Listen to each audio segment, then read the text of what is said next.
മാതാപിതാക്കൾ മക്കളോടും മക്കൾ മാതാപിതാക്കളോടും എപ്പോഴും നടത്തുന്ന ഒരു അഭിപ്രായ വ്യത്യാസമാണ് എന്നെ കൂടുതലായി നിയന്ത്രിക്കുന്നു, ഞാൻ പറയുന്നൊന്നും അനുസരിക്കുന്നില്ല എന്ന് മാതാപിതാക്കളും. കുട്ടികൾ പറയുന്നു ഞങ്ങളെ കൂടുതലായി നിയന്ത്രിക്കുന്നു. ജനറേഷൻ ഗ്യാപ്പ് എന്നെല്ലാവരും വിളിച്ചു പോകുന്ന ഒരു സംഭവം അതെന്താണെന്ന് നമുക്ക് നോക്കാം. അതായത് നമ്മുടെ എല്ലാവരുടെയും ഉള്ളിൽ ജീവിക്കാൻ, ജീവൻ നിലനിർത്താൻ വേണ്ടിയിട്ട് പ്രകൃതി നിക്ഷേപിച്ചിരിക്കുന്ന ഒരു മെക്കാനിസമുണ്ട്. സ്ട്രെസ്സിൻ്റെ മെക്കാനിസമാണ് ഫൈറ്റ് ഓർ ഫ്ലൈറ്റ്.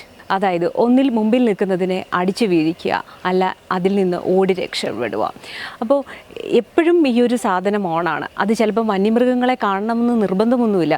നമ്മുടെ മുമ്പിൽ നോ പറയുന്ന എല്ലാത്തിനോടും നമ്മളുടെ ഈ സ്ട്രെസ് മെക്കാനിസം എല്ലായ്പ്പോഴും ഉണർന്ന് പ്രവർത്തിച്ചു കൊണ്ടേയിരിക്കും. അത് പലപ്പോഴും ഓടി അകലാനോ അല്ലെങ്കിൽ തിരിച്ച് വഴക്ക് പിടിക്കാനോ നമ്മളെ പ്രേരിപ്പിക്കുന്നു. കുഞ്ഞായിരിക്കുന്ന കുഞ്ഞിൽ നിന്ന് വലിയ ആളിൽ വരെ ഈ സെയിം മെക്കാനിസം ഉണ്ട്. പലരിലും പല അളവിലും പല വിവിധ ഭാഗങ്ങളിലുമായി വിവിധ ഭാവങ്ങളിലുമാണ് എന്ന് മാത്രമേ ഉള്ളൂ. അപ്പോൾ ഇവിടെ മക്കളുടെ ജീവിതം ജീവിച്ചു തീർക്കുന്ന മാതാപിതാക്കളെ നമ്മൾ കാണാറുണ്ട്. ഇന്നത്തെ തലമുറ എന്നും ഹാപ്പി ആയിരിക്കാനും പുതിയ പുതിയ മാറ്റങ്ങളെ ഉൾക്കൊള്ളാനും ഒക്കെ തയ്യാറാണ്. ഇപ്പം എന്നെ സംബന്ധിച്ച് ആലോചിച്ച് നോക്കിയാൽ എനിക്ക് മാറ്റങ്ങളോട് പൊരുത്തപ്പെടാനുള്ള കഴിവ് എൻ്റെ മക്കൾക്കുള്ളതിനേക്കാൾ കുറച്ച് കുറവാണെന്ന് മനസ്സിലാക്കേണ്ടിയിരിക്കുന്നു. അപ്പോൾ ആ ലെവലിലേക്ക് നമ്മൾ മൂവ് ചെയ്യേണ്ടിയിരിക്കുന്നു. കാരണം ഈ റിലേഷൻഷിപ്പ് നിലനിർത്താൻ വേണ്ടി, അല്ലെങ്കിൽ ഈ റിലേഷൻഷിപ്പിൽ പല കാര്യങ്ങളും നമ്മൾ മക്കൾക്കൊപ്പം പഠിക്കാൻ തയ്യാറാവണം എന്നാണ് എനിക്ക് തോന്നുന്നത്. അവിടെ ഒരു ഓവർ പവറിങ് എൻ്റെ തോട്ട് പ്രോസസ്സിലൂടെ ഞാൻ എൻ്റെ മക്കളുടെ ജീവിതം നടന്നു തീർക്കുകയാണോ? എൻ്റെ എക്സ്പീരിയൻസ് ഞാൻ ഷെയർ ചെയ്യുന്നത് നല്ലതായിരിക്കും. പക്ഷേ അവരെടുക്കുന്ന ഓരോ തീരുമാനങ്ങളും ഇങ്ങനെ ആകാവൂ എന്ന് ശടിക്കുമ്പം നമുക്ക് നഷ്ടപ്പെടുന്നത് നമ്മളുടെ വളരെ അമൂല്യമായ ഈ മക്കൾ മാതാപിതാക്കൾ ബന്ധമാണ്.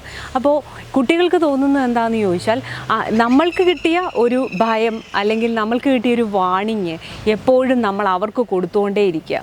ഇത് കേൾക്കുന്ന കുട്ടികൾക്ക് ഒരു അപായമണി മുഴങ്ങുന്നത് പോലെയാണ് എല്ലായ്പ്പോഴും തോന്നുന്നത്. അവിടെ ഈ ജനറേഷനിലെ കുട്ടികൾ ഇപ്പോഴും ഹാപ്പി ആയിരിക്കാൻ അവർക്കിഷ്ടമാണ്. ഹാപ്പിനെസ് എന്ന് പറയുന്നത് അവർക്കൊരു ഹരം തന്നെയാണ്. ശരിക്കും അങ്ങനെ വേണം കേട്ടോ. ഹാപ്പിയായി നമ്മൾ ജീവിക്കണം, ഈ മൊമെൻറ്റിലായിരിക്കണം ജീവിക്കുന്നത്. പക്ഷേ അതെവിടെ നിന്നോ മാതാപിതാക്കളിൽ നിന്ന് കട്ട് ചെയ്ത് വേറൊരു ലോകത്തേക്ക്, അല്ലെങ്കിൽ സൗഹൃദത്തിൻ്റെ ലോകത്തേക്ക്, അല്ലെങ്കിൽ മൊബൈലിൻ്റെ ലോകത്തേക്ക്, വെബിൻ്റെ ലോകത്തേക്ക് മാത്രമായി അവർ ചുരുങ്ങിപ്പോകുന്നു. അതിന് ഉള്ള ഒരു റെമഡി നമുക്ക് തന്നെ മാറ്റാവുന്നതാണ്. ആ ഒരു പ്രതിസന്ധി നമ്മൾക്ക് തന്നെ മാറ്റാൻ കഴിയുന്നതാണ്. ഈ ഒരു fight or flight mechanism work ചെയ്യുന്നത് എല്ലായ്പ്പോഴും നമ്മളെ നിലനിർത്താൻ വേണ്ടിയിട്ടാണ്. പക്ഷേ പലപ്പോഴും നമ്മളുടേതായ വാണിങ്ങുകൾ ഓവറായി അവർക്ക് കൊടുക്കുമ്പോൾ അവർക്ക് അത് അഡ്ജസ്റ്റ് ചെയ്യാൻ പറ്റാതെ വരികയും അവരുടെ ശരീരത്തിനുള്ളിലെ കെമിക്കൽ ചേഞ്ചിങ്, അതായത് നമ്മളവരെ കൊണ്ട് കൂടുതലായി കൺട്രോൾ ചെയ്യുമ്പം അവരിൽ ഉണ്ടാകുന്ന കോർട്ടിസോളിലെ അല്ലെ അഡ്രിനാലിൻ ചേഞ്ച് അവരുടെ ഇമോഷൻസും അവരുടെ ബ്രെയിനിൻ്റെ സ്ട്രെസ് ഫോർമാറ്റും ഒക്കെ നമ്മൾക്കെതിരായി മാറുന്നു.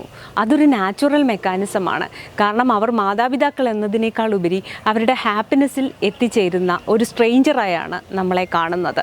അപ്പം അവിടെ നമുക്ക് അവരിരിക്കുന്ന പൊസിഷനിൽ ഒന്ന് ഇരുന്ന് നോക്കിയിട്ട് അവിടെ കുറച്ചുകൂടെ നമ്മളെ മനസ്സിലാക്കുന്ന രീതിയിൽ ഒരു ഇൻട്രാക്ഷനിലൂടെ കൊണ്ടുവന്നിട്ടുണ്ടെങ്കിൽ അവരുടെ മൂവീസ് അല്ലെങ്കിൽ അവർ കാണുന്ന സീരീസ് ഇതൊക്കെ നമ്മളൊന്ന് കണ്ടു നോക്കിയിട്ടുണ്ടെങ്കിൽ നമുക്ക് മനസ്സിലാവും അവർ കൂടുതലായ ഒരു ഹാപ്പിനെസ്സിലേക്ക് ആണ് റീച്ച് ചെയ്യുന്നതെങ്കിൽ അതിൽ തടസ്സപ്പെടുത്തേണ്ടതെങ്കിൽ.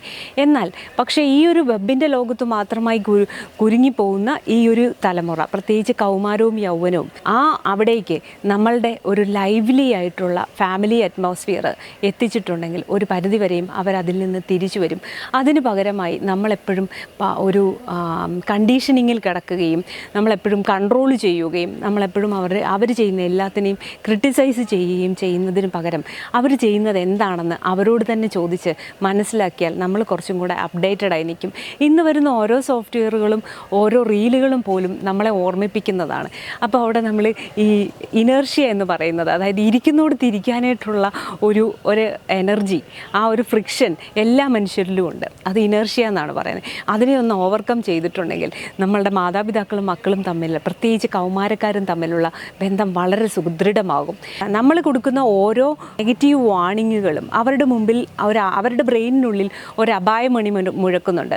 ആ അപായമണി അവരുടെ സബ് കോൺഷ്യസിനെയും അതേപോലെ തന്നെ അവരുടെ ഹോർമോണൽ ബാലൻസിനെയും അൺകോൺഷ്യസ് ബ്രെയിനിനെയും പിടിച്ചിട്ട് വലിക്കുന്നുണ്ട്.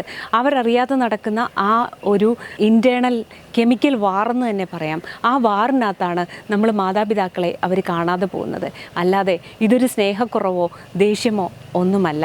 അവിടെ നമുക്ക് ചെയ്യാൻ പറ്റുന്നത് അവരെന്താണെന്ന് മനസ്സിലാക്കുക. ഈ കാലം വളരെയധികം സ്പീഡിൽ പോകുന്നതാണ്. ആ കാലത്തിനൊപ്പം പോകണമെങ്കിൽ അവരെന്താണെന്ന് മനസ്സിലാക്കുന്നത് ഇച്ചിരി നല്ലതായിരിക്കും.